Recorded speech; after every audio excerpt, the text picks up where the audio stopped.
Bismillahirrahmanirrahim. Assalamu alaikum students. Today we will study lecture number 7 of steel structures, which is related to compression members. Now what are compression members? Compression members are structural elements that are subjected only to axial compressive forces. Compression members वो structural elements हैं जिन पे सिर्फ axial compressive forces apply हो रही होती हैं. The loads are applied along a longitudinal axis through the centroid of the member cross section. जो loads हैं वो लॉन्गिट्यूडनल एक्सिस के पैरेलल अप्लाई हो रहे होते हैं और जो उनका पॉइंट ऑफ एप्लीकेशन है वो मेंबर क्रॉस सेक्शन का सेंट्रॉयड है. जो क्रॉस सेक्शन है उसके सेंट्रॉयड के ऊपर अप्लाई हो रहे होते हैं. And stress can be taken as F equal to P over A. और ऐसे मेंबर्स के अंदर जो स्ट्रेस है वो हम simply load divided by area से कैलकुलेट कर सकते हैं. और ये स्ट्रेस टोटल क्रॉस सेक्शन के ऊपर यूनिफॉर्मली डिस्ट्रीब्यूटेड होती है. कि ये एक आइडियल स्टेट है जिसके अंदर हम ये ज्यूम कर रहे हैं कि लोड जो है वो सेंट्रॉयड के ऊपर जो वो एग्जैक्टली सेंट्रॉयड के ऊपर अप्लाई हो रहा है. ये एक आइडियल स्टेट है जो कि रियलिटी में बहुत मुश्किल है अचीव करना. रियलिटी में लोड जो है वो पॉसिबिलिटी होती है कि लोड सेंट्रॉयड पे अप्लाई ना हो रहा हो बल्कि सेंट्रॉयड से किसी डिस्टेंस के ऊपर अप्लाई हो रहा हो, जिसको हम एसेंट्रिक लोडिंग कहते हैं. तो एक्चुअली यहाँ पे आप देख सकते हैं इस कॉलम के अंदर ये आइडियल कंडीशन है. इस कॉलम के अंदर राइट साइड पे जो लेफ़्ट साइड पे जो कॉलम है ये एक आइडियल कंडीशन को रिप्रेजेंट कर रहा है. इसमें जो लोड है वो लॉन्गिट्यूडनल एक्सिस के पैरेलल लग रहा है, along the longitudinal axis apply हो रहा है और इसका जो पॉइंट ऑफ एप्लीकेशन है वो सेंट्रॉयड के ऊपर है. क्रॉस सेक्शन का जो सेंट्रॉयड है वहाँ पे अप्लाई हो रहा है. रियलिटी में ये कंडीशन अचीव करना बहुत डिफ़िकल्ट होता है. एक्चुअली जो लोड है वो पॉसिबिलिटी होती है कि लोड सेंट्रॉयड से किसी डिस्टेंस पे अप्लाई हो. इस तरह यहाँ पे इस कॉलम के अंदर लोड जो है वो सेंट्रॉयड से एक डिस्टेंस के ऊपर डिस्टेंस के ऊपर अप्लाई हो रहा है. तो इस केस में जो लोड है जो स्ट्रेसेस हैं वो प्योरली कंप्रेसिव नहीं होती. बेंडिंग जो है वो भी पॉसिबल होती है इस केस के अंदर, लेकिन इस बेंडिंग को हम जो है वो सेकेंडरी कंसिडर कर सकते हैं. जो प्राइमरी कंसर्न होगा इस केस में हमारा वो एक्सियल कंप्रेसिव फोर्सेस ही होंगी. बेंडिंग जो है वो एक सेकेंडरी स्ट्रेसेस होंगी जो कि जिसको हम जो है वो इक्वेशंस के अंदर अकाउंट फॉर करने के लिए जो है वो कुछ फैक्टर जो है वो इंट्रोड्यूस करवा देते हैं. जो AIS स्पेसिफिकेशन इक्वेशन है जिससे हम मेंबर्स की स्ट्रेंथ कैलकुलेट करेंगे, उन इक्वेशंस के अंदर जो इस एसेंट्रिसिटी का जो इफेक्ट है जो कि बेंडिंग की फॉर्म में होगा उसको अकाउंट फॉर किया गया है. The most common type of compression member occurring in buildings and bridges is the column. Column जो है वो एक most common type of compression member है जो कि बिल्डिंग्स में जो वो होता है और ब्रिजेस के अंदर भी यूज़ किया जाता है. ये एक वर्टिकल मेंबर है जिसका फंक्शन जो है वो वर्टिकल लोड्स को सपोर्ट करने हैं. वर्टिकल लोड्स जो कि बीम्स से या स्लैब से ट्रांसफ़र होते हैं कॉलम्स के ऊपर, इनको सपोर्ट करते हैं और उस लोड को फाउंडेशन के ऊपर जो है वो ट्रांसफ़र करते हैं. In many instances, these members are also subjected to bending, and in these cases the member is known as beam column. कुछ केसेस में अगर हमारे पास रिजिड फ्रेम है बीम और कॉलम के दरमियान जो है वो कनेक्शन जो है वो रिजिड कनेक्शन है, तो उस केस में कॉलम्स जो हैं वो उनमें एक्सियल कंप्रेसिव फोर्सेस के अलावा बेंडिंग मोमेंट भी प्रोड्यूस होती है. तो अगर ये केस है हमारे पास तो इसको हम जो है वो बीम कॉलम कहेंगे. ठीक, इस तरह के मेंबर को हम बीम कॉलम कहेंगे. Among the other types are the top chords of trusses and various bracing members. Okay, compression members की जो अदर टाइप्स हैं उनमें जो ट्रसेस के टॉप कॉर्ड्स हैं, ट्रस का जो टॉप मेंबर होता है, टॉप और बॉटम मेंबर्स को कॉर्ड्स कहते हैं हम. जो टॉप मेंबर है उनमें जो वो कंप्रेसिव फोर्सेस होती हैं. इसके अलावा जो डिफरेंट ब्रेसिंग मेंबर्स हैं, डिफरेंट स्ट्रक्चरल एलिमेंट्स की ब्रेसिंग के लिए जो यूज़ किए जाते हैं उनमें भी कंप्रेसिव फोर्सेस जो है वो हो सकती हैं. कि यहाँ पे ये दो एग्जांपल्स हमने जो पढ़ी हैं कंप्रेशन मेंबर्स की, वो यहाँ पे जो है वो आप देख सकते हैं। लेफ़्ट साइड पे कॉलम नज़र आ रहा है आपको, एक कॉलम जो है वो एक कंप्रेशन मेंबर है। इसके अंदर लोड जो है वो कंप्रेसिव होता है। जो बीम्स का जो लोड है, बीम जो है वो कॉलम के ऊपर लोड ट्रांसफ़र कर रही हैं और कॉलम जो है फिर उस लोड को फाउंडेशन पे ट्रांसफ़र कर रहा है। राइट साइड पे आपको ट्रस ब्रिज नज़र आ रहा है। इसमें ट्रस का जो एक्सटर्नल मेंबर्स होते हैं, इस तरह ये टॉप मेंबर है और ये बॉटम मेंबर है, इनको हम कॉर्ड्स कहते हैं। ये टॉप कॉर्ड है और ये बॉटम कॉर्ड है। तो टॉप कॉर्ड में जो है वो कंप्रेसिव फोर्सेस होती हैं और बॉटम कॉर्ड के अंदर जो है वो टेंसाइल फोर्सेस होती हैं। तो टॉप कॉर्ड जो है वो कंप्रेशन मेंबर के तौर पे एक्ट करते हैं। तो इनका डिज़ाइन जो है वो एज ए कंप्रेशन मेंबर होगा। ओके, कॉलम का डिज़ाइन स्टार्ट करने से पहले हम जो है वो कॉलम से रिलेटेड कुछ थ्योरी जो है वो पढ़ लेते हैं। ये थ्योरी आपने स्ट्रक्चरल मैकेनिक्स के लेक्चर नंबर 1 और 2 में भी स्टडी की है। यहाँ पे ये दोबारा से हम इसको रिवाइज कर लेते हैं। Consider the long cylinder compression member shown in figure. इस फिगर में एक लॉन्ग कंप्रेशन मेंबर जो है वो कंसिडर किया गया।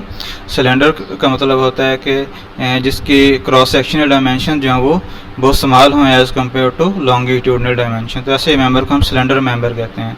तो यहाँ पे हमने एक कंप्रेशन मेंबर कंसिडर किया है। इसके ऊपर compressive forces compressive load apply हो रहा है। इसको हम P से रिप्रेजेंट कर रहे हैं।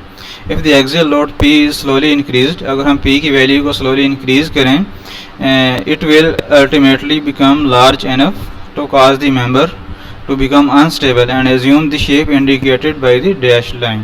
अगर हम इस लोड को स्लोली इंक्रीज करें तो अल्टीमेटली एक वैल्यू के ऊपर जो है वो मेंबर जो है वो इस डॉटेड जो डैश लाइन है इस शेप में बेंड हो जाएगा। इस बेंडिंग को हम जो है वो बकलिंग कहते हैं। एक्सियल लोड्स की वजह से मेंबर की जो बेंडिंग है उसको हम बकलिंग जो है वो कहते हैं।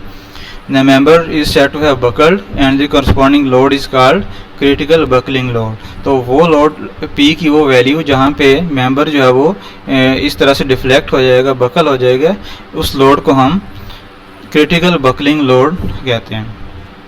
If the member is stockier or short as shown in figure, a larger load will be required to bring the member to the point of instability।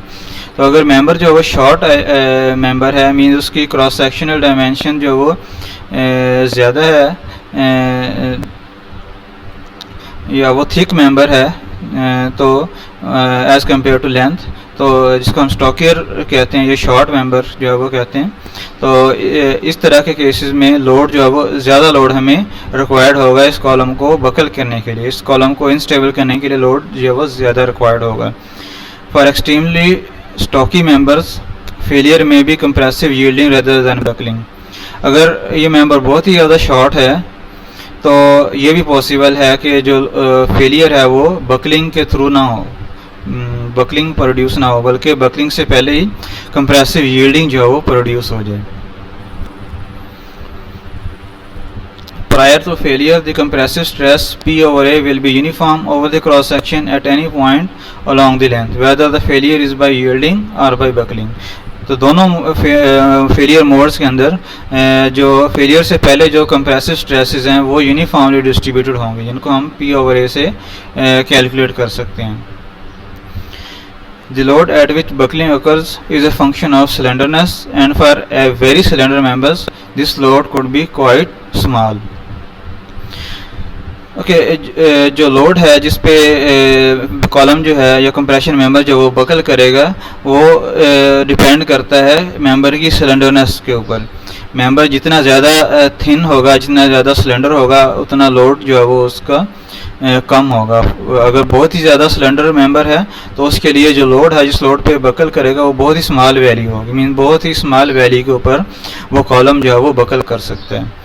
तो लोड जो है वो डिपेंड कर रहा है सिलेंडरनेस रेशो के ऊपर। मेंबर जितना ज़्यादा थिन होगा, मीन उसकी क्रॉस सेक्शनल डायमेंशंस जितनी ज़्यादा कम होंगी, उतने उसकी जो लोड कैरिंग कैपेसिटी है वो डिक्रीज़ होती जाएगी।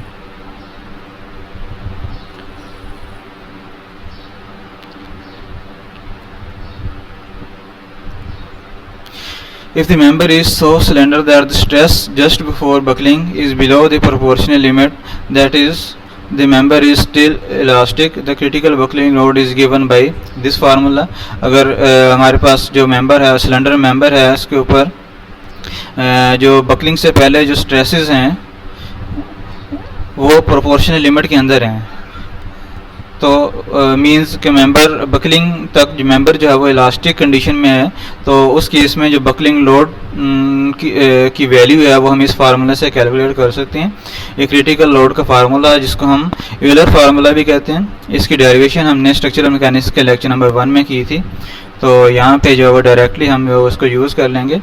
E is the modulus of elasticity of the material, I is the moment of inertia of the cross sectional area with respect to the minor principal axis। तो इसमें हमने structural mechanics में भी पढ़ा था कि मोमेंट ऑफ इनर्शिया जो है वो हम उस एक्सिस के रेफरेंस से ले लेंगे जिस एक्सिस के अबाउट बकलिंग हो रही है। तो बकलिंग जो है वो हमेशा उस एक्सिस के अबाउट होगी जो जिसके about moment of inertia minimum होगा, तो उस एक्सिस को हम माइनर प्रिंसिपल एक्सिस कहते हैं। वो एक्सिस जिसके about moment of inertia minimum हो उसको हम माइनर प्रिंसिपल एक्सिस कहते हैं, और जिस एक्सिस के about moment of inertia maximum होता है उसको हम मेजर प्रिंसिपल एक्सिस कहते हैं। तो यहाँ पे जो मोमेंट ऑफ इनर्शिया यूज़ करेंगे वो हम माइनर प्रिंसिपल एक्सिस के कॉरस्पॉन्डिंग जो मोमेंट ऑफ इनर्शिया है वो यूज़ करेंगे। And L is the length of the member between points of supports. तो एल जो है वो अनसपोर्टेड लेंथ है, दोनों दो सपोर्ट्स के दरमियान जो डिस्टेंस है, जो लेंथ है मेंबर की, वो एल है यहाँ पे। तो ये यूलर फार्मूला है क्रिटिकल लोड कैलकुलेट करने के लिए। ये वो लोड है जो कि हम मैक्सिमम किसी कंप्रेशन मेंबर के ऊपर अप्लाई कर सकते हैं, keeping the member in with in elastic limit. इस लोड से अगर हम लोड इंक्रीज़ करेंगे, पीसीआर से इंक्रीज़ करेंगे एक्सियल कंप्रेसिव लोड, तो मेंबर जो है वो बकल कर जाएगा, इनस्टेबल हो जाएगा। For equation 1 to be valid, member must be elastic and its ends must be free to rotate but not translate laterally।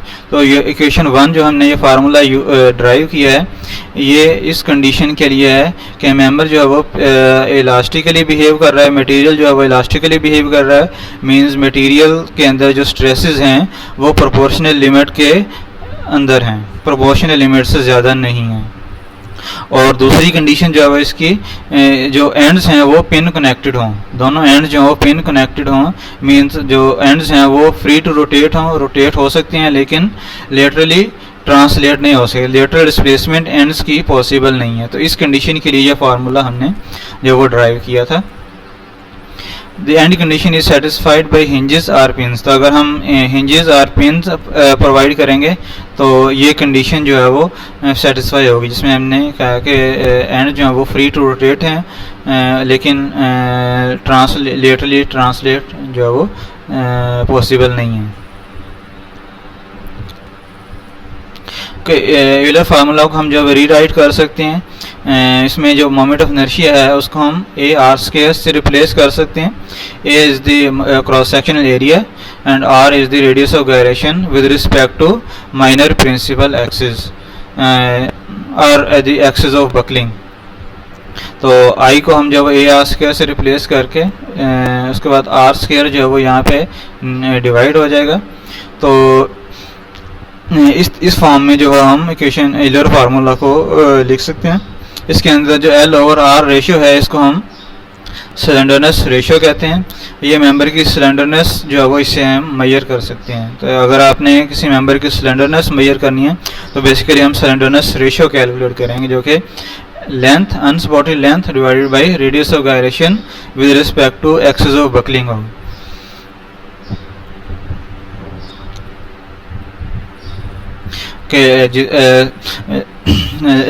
Slenderness ratio जितनी ज़्यादा होगी इसका मतलब मेंबर जो है वो उतना सिलेंडर है। ओके, अगर हम क्रिटिकल लोड को क्रॉस सेक्शनल एरिया से डिवाइड कर दें तो हमारे पास जो क्रिटिकल बकलिंग स्ट्रेस आ जाएगी।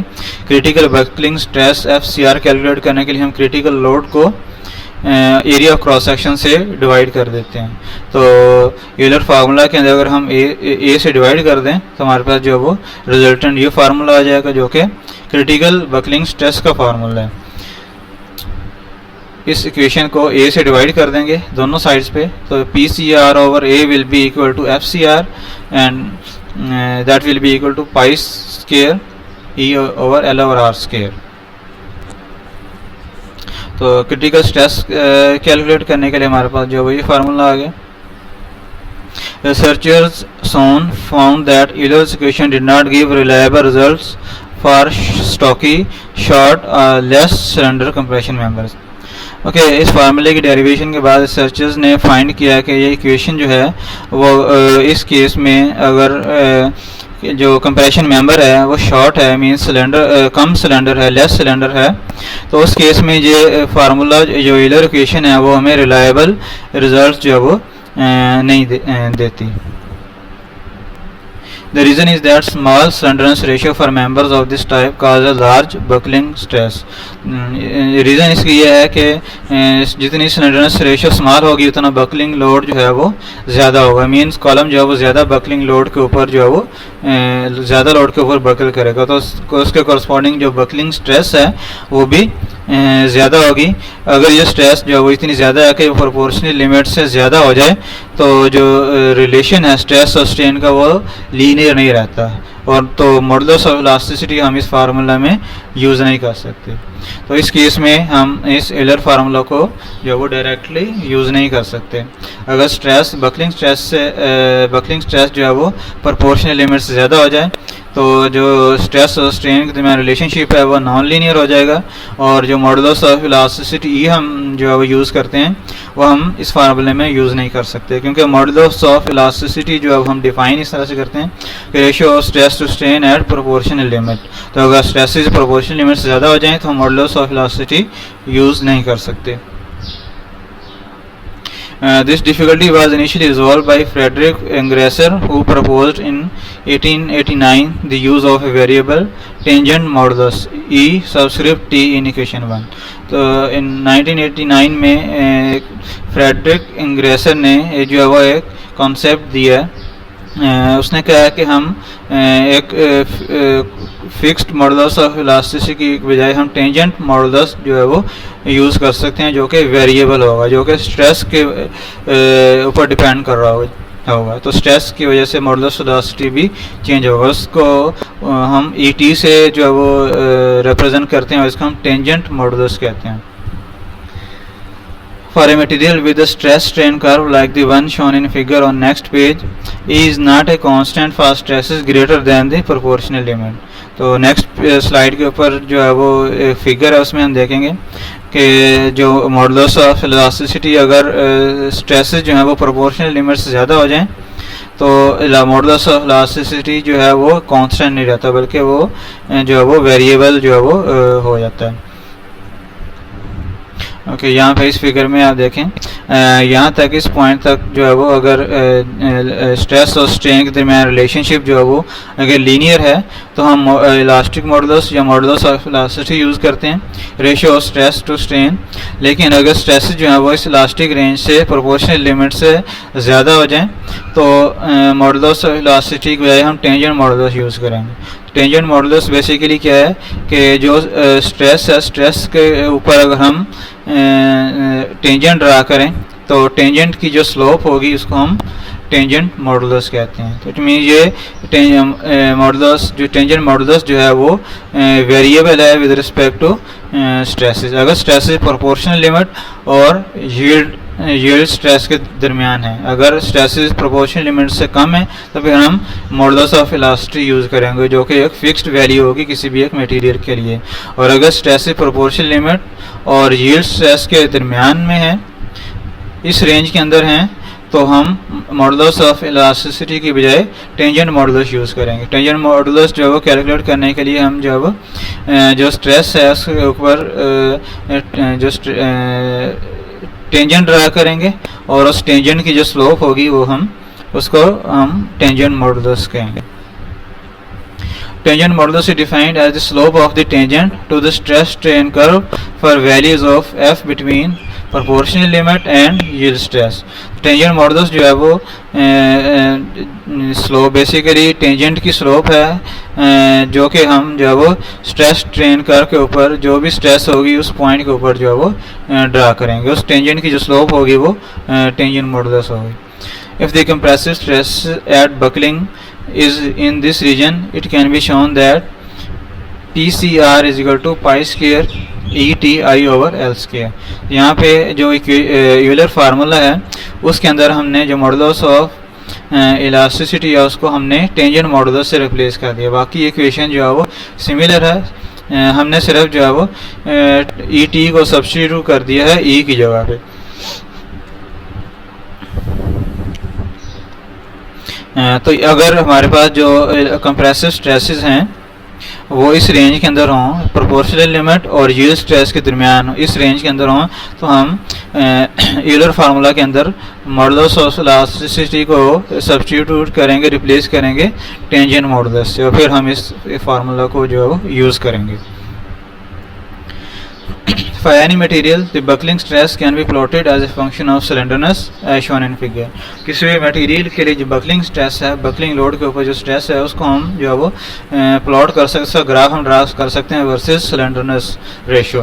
तो अगर हम जो है वो स्लेंडरनेस रेशियो के करस्पॉन्डिंग बकलिंग स्ट्रेस का ग्राफ जो है वो ड्रा करें तो हमारे पास जो है वो दो कर्व्स आएंगी, बेसिकली इन इलास्टिक बकलिंग के लिए और इलास्टिक बकलिंग के लिए। इलास्टिक बकलिंग का मतलब यह है कि स्ट्रेसेस जो हैं वो प्रोपोर्शनल लिमिट से कम है। प्रोपोर्शनल लिमिट से जब कम होंगे तो हम यूलर फार्मूले के अंदर मॉडुलस ऑफ इलास्टिसिटी यूज़ करेंगे और उन स्ट्रेसेस को हम जब वो ड्रा करेंगे तो ग्राफ जो हमारा यहाँ से इस पॉइंट से जो वो स्टार्ट होगा। और अगर स्ट्रेसेस जो हैं वो प्रोपोर्शनल लिमिट और यील्ड स्ट्रेस के दरमियान है, इस रेंज के अंदर हैं, तो हम यूलर फार्मूला के अंदर मॉडुलस ऑफ इलास्टिसिटी की जगह हम टेंजेंट मॉडुलस यूज़ करेंगे और उसका जो ग्राफ होगा वो हमारे पास ये कर्व होगी जो कि इन इलास्टिक बकलिंग के अंदर होगी। मीन जो बकलिंग जिस बकलिंग की वजह से स्ट्रेसेस जो हैं वो प्रोपोर्शनल लिमिट के अंदर हैं उसको, उस पोर्शन को, इस रीजन को हम इलास्टिक बकलिंग कहेंगे। और जिस रीजन में जो बकलिंग स्ट्रेस है वो प्रोपोर्शनल लिमिट से ज़्यादा हो जाए और यील्ड स्ट्रेस से कम रहे उसको हम जो इन इलास्टिक बकलिंग कहेंगे। तो इन इलास्टिक रेंज के अंदर हमारे पास जो फार्मूला है वो ET वाला है, उसकी अगर हम कर्व जो वो ड्रा करें वर्सेस FCR तो हमारे पास ये कर्व आएगी। और अगर हम यूलर फार्मूला यूज़ करें तो हमारे पास जो है वो FCR की कर्व ही आएगी। दोनों कर्व जो हैं वो इस पॉइंट के ऊपर जो वो एक दूसरे के टेंजेंट है, मीन ये इस एक पॉइंट के ऊपर जो है वो एक दूसरे कर्व्स को टच कर रही हैं। तो ये बेसिकली जो है वो एक कंप्लीट कर्व है। मीन्स अगर स्ट्रेसेस जो है वो प्रोपोर्शनल लिमिट से कम है तो ये पार्ट यूज़ होगा, और अगर प्रोपोर्शनल लिमिट और यील्ड स्ट्रेस के दरमियान है तो ये पार्ट यूज़ होगा। The tangent modulus curve is tangent to the Euler curve at the point corresponding to the proportional limit of the material। जो proportional limit के corresponding जो point है, ये वाला पॉइंट जहाँ पे आपको डॉट नज़र आ रहा है, ये यहाँ पे ये दोनों जो हैं वो कर्व्स जो हैं वो टेंजेंट हैं। ये यूलर कर्व है और ये टेंजेंट मॉडुलस कर्व है। तो ये दोनों कर्व्स जो है इस पॉइंट के ऊपर जो है वो टेंजेंट है, मीन यहाँ पे इस पॉइंट के ऊपर ये एक दूसरे को जो है वो टच कर रहे होंगे। The composite curve is called a column strength curve, completely describes the strength of any column of A given material. तो इस कंपोजिट कर्व का मीन दोनों कर्व्स का जो कम्बिनेशन है, ये पूरा ग्राफ, इसको हम जो है वो कॉलम स्ट्रेंथ कर्व कहेंगे। ये कर्व जो है वो किसी भी एक कॉलम की, एक गिवन मटेरियल की कॉलम की जो स्ट्रेंथ है उसको कम्प्लीटली डिस्क्राइब करते हैं। मीन आप उसकी स्ट्रेंथ को जो है वो आप कैलकुलेट कर सकते हैं इस कर्व के थ्रू।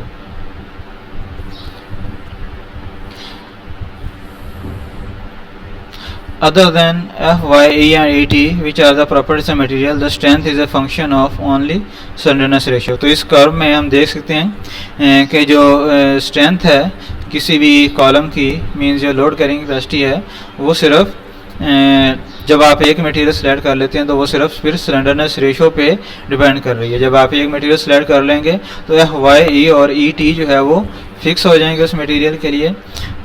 तो उस जो वेरिएबल होगा वो सिर्फ स्लेंडरनेस रेशो होगी। तो स्लेंडरनेस रेशो जितनी इंक्रीज होती जाएगी उतनी लोड कैरिंग कैपेसिटी जो है वो कम होगी।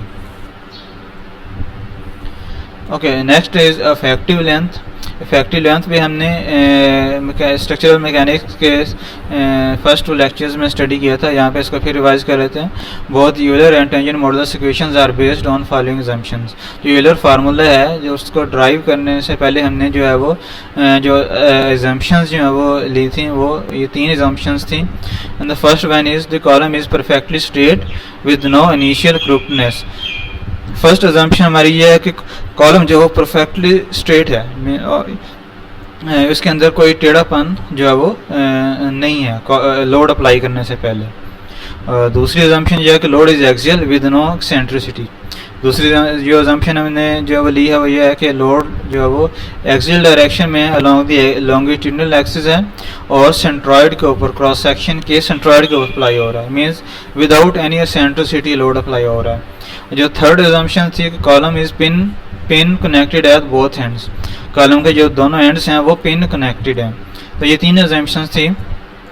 The first 2 conditions means that there is no bending moment in the member before buckling।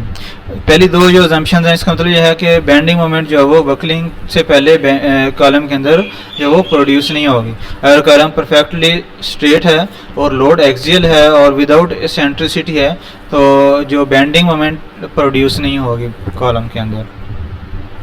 The requirement for pin ends however is a serious limitation and provisions must be made for other support conditions। तो third जो हमारे पास assumption है pen connection वाली, ये एक serious जो है वो एजम्पशन है। ये एक बहुत ही बड़ी लिमिटेशन है यूलर फार्मूला के ऊपर। मीन्स हम फार्मूला को सिर्फ एक ही कंडीशन के लिए अप्लाई कर सकते हैं, लेकिन एक्चुअली परफेक्टली पेन कनेक्शन जो है वो प्रोड्यूस करना, कंस्ट्रक्ट करना फील्ड के अंदर जो है वो बहुत मुश्किल है। फील्ड के अंदर जो है वो मोस्टली फिक्स्ड कनेक्शंस भी प्रोवाइड किए जाते हैं। तो फिक्स्ड कनेक्शन या और डिफरेंट टाइप ऑफ कनेक्शंस के लिए जो है वो हमें इक्वेशन जो है वो चाहिए, यूलर फार्मूला चाहिए। तो अगर हम यूलर फार्मूला को ड्राइव करें किसी दूसरी कंडीशन के लिए, फॉर एग्जांपल एक कंप्रेशन मेंबर जो है हम कंसिडर करते हैं जिसका एक एंड जो है वो पिन कनेक्टेड है और दूसरा जो फिक्स्ड है, fixed against rotation and translation. Mean दूसरे एंड के ऊपर जो रोटेशन भी प्रोड्यूस नहीं हो सकती और ट्रांसलेशन भी नहीं हो सकती। पहले एंड के ऊपर जो है वो पिन कनेक्टेड है, मीन्स वहाँ पे रोटेशन पॉसिबल है, ट्रांसलेशन पॉसिबल नहीं है। तो इस तरह का जो केस है जो कि यहाँ पे आपको फिगर में नज़र आ रहा है, इस तरह के केस के लिए अगर हम यूलर फार्मूला ड्राइव करें बिल्कुल उसी प्रोसीजर को फॉलो करते हुए जो कि हमने पिन कनेक्टेड कॉलम्स के लिए किया, तो हमारे पास यूलर फार्मूला जो है वो जो कुछ इस तरह से होगा। जो कि यूलर फार्मूला हमने पिन कनेक्टेड एंड्स के लिए ड्राइव किया था, उसी प्रोसीजर से हम अगर इस तरह के कॉलम के लिए जिसका एक एंड पिन कनेक्टेड है और दूसरा एंड जो फिक्स्ड है, तो हमारे पास जो वो ये फार्मूला जो वो आएगा। इसको हम इस तरह से भी लिख सकते हैं। यहाँ पे हमारे पास जो है वो एल और आर स्क्वायर के साथ एक फैक्टर आ गया है 0.7 का। इसी तरह डिफरेंट एंड कंडीशंस के लिए हम जो है वो यूलर फार्मूला जो है वो ड्राइव कर सकते हैं। कन्वीनियंस के लिए हम इस फार्मूला के अंदर जो फैक्टर है हमारे पास 0.7 उसका हम के से रिप्लेस कर देते हैं, क्योंकि आप जिस भी कंडीशन के लिए फार्मूला ड्राइव करेंगे बाकी फार्मूला सेम रहेगा, सिर्फ यहाँ पे जो फैक्टर है वो चेंज हो जाएगा। पिन कनेक्टेड कॉलम्स के लिए फैक्टर 1 था, इस कॉलम के लिए ये फैक्टर 0.7 आ गया है। आप किसी दूसरी एंड कंडीशंस में दोनों एंड्स फिक्स्ड के लिए करेंगे तो ये फैक्टर जो वो चेंज हो जाएगा, बाकी फार्मूला सेम रहेगा। तो हम अपनी कन्वीनियंस के लिए इस फैक्टर को हम के से रिप्रेजेंट कर देते हैं, जिसको हम इफेक्टिव लेंथ फैक्टर कहेंगे। और के को जब एल से मल्टीप्लाई करेंगे तो हम जो है वो इसको हम इफेक्टिव लेंथ कहेंगे। The effective length factor for pin fixed compression member is 0.7। तो ये प्रीवियस केस ये हमने सेलेक्ट किया था, इसके लिए के की वैल्यू 0.7 है। और जो फर्स्ट केस था जो कि बेसिक हमने केस सेलेक्ट किया था जो कि पिन कनेक्टेड एंड्स से दोनों, उसके लिए के की वैल्यू 1 थी। For the most favorable condition of both ends fixed against rotation and translation k is equal to 0.5. अगर आप दोनों ends जो है वो fixed कंसिडर कर लेते हैं उसके लिए जो k की वैल्यू है वो 0.5 आएगी. The values for k for these and other cases can be determined with the aid of table given in commentary to AISC specification appendix 7. जो AISC specifications के appendix 7 है उसके अंदर डिफरेंट केसेस के लिए k की वैल्यूज जो हैं वो गिवन है. 2 values of k are given, a theoretical value and a recommended design value to be used when the ideal end conditions is approximated. तो उस टेबल के अंदर हमारे पास 2 वैल्यूज हैं, एक थ्योरेटिकल वैल्यू है और एक डिज़ाइन वैल्यू होगी जो कि हमने डिज़ाइन के लिए यूज़ करनी है, जो कि एक कंजर्वेटिव वैल्यू है. मीन्स अगर हम क्योंकि डिज़ाइन में हम जो है वो सेफर साइड पे जो अपनी डिज़ाइन को जो है वो रखना चाहते हैं तो हम जो है वो रिकमेंडेड वैल्यू यूज़ करेंगे. ओके, यहाँ पे इस टेबल के अंदर आप देख लें, ये बेसिकली ये स्पेसिफिकेशंस की जो कमेंट्री है उसका टेबल जो है वो नेवियर 7 के अंदर गिवन है. इसमें डिफरेंट एंड कंडीशंस के लिए जो है वो थ्योरेटिकल और डिज़ाइन वैल्यूज़ गिवन है के की. फर्स्ट जो कंडीशन है वो फिक्स्ड है, दोनों एंड्स फिक्स्ड हैं. तो इस केस में थ्योरेटिकल वैल्यू 0.5 है और जो रिकमेंडेड डिज़ाइन वैल्यू है वो 0.67 है. जो रिकमेंडेड डिज़ाइन वैल्यूज़ होंगी वो थोड़ी कंजर्वेटिव साइड पे होंगी. मीन्स इन वैल्यू को यूज़ करने से कैपेसिटी थोड़ी सी कम आएगी, तो हम जो वो सेफर साइड पे होंगे.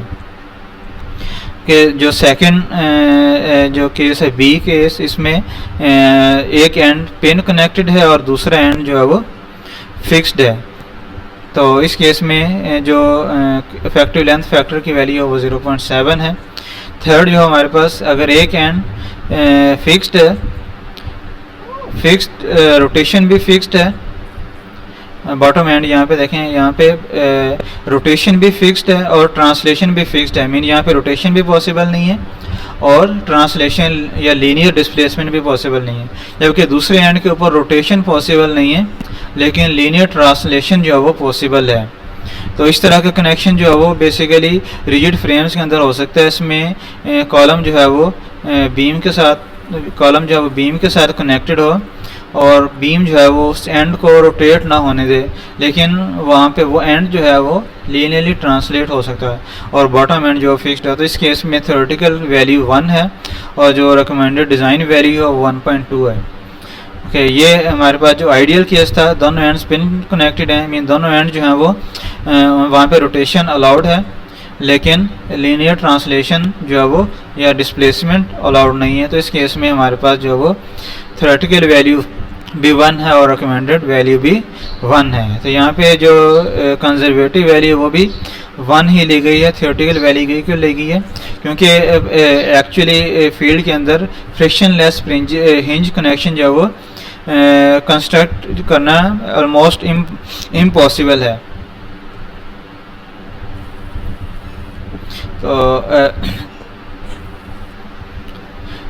जो भी हम पिन कनेक्शन जो प्रोड्यूस करेंगे कंस्ट्रक्ट करेंगे उसमें थोड़ी बहुत जो है वो फ्रिक्शन जो है वो प्रोड्यूस होगी. फ्रिक्शन जब प्रोड्यूस होगी तो जो पिन सपोर्ट है वो जो है वो फिक्स सपोर्ट की तरफ जो उसकी जो कंडीशंस हैं वो फिक्स्ड कंडीशन की तरफ मूव करेंगे.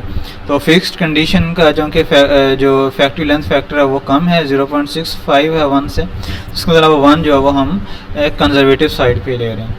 तो यहाँ पे ई जो केस है उसके अंदर एक एंड फिक्स्ड है और दूसरा एंड फ्री टू रोटेट है और फ्री टू ट्रांसलेट है. मीन दूसरे एंड के ऊपर रोटेशन भी पॉसिबल है और ट्रांसलेशन भी पॉसिबल है. तो इस केस में जो थ्योरेटिकल वैल्यू है के की वो 2 है और जो डॉक्यूमेंटेड डिज़ाइन वैल्यू है वो 2.1 है. जो लास्ट केस है उसमें अगर आपके पास एक एंड पिन कनेक्टेड है, मीन वहाँ पे रोटेशन अलाउड है लेकिन ट्रांसलेशन या लीनियर डिस्प्लेसमेंट अलाउड नहीं है, जबकि दूसरे एंड पे रोटेशन अलाउड नहीं है, लीनियर ट्रांसलेशन या डिस्प्लेसमेंट अलाउड है.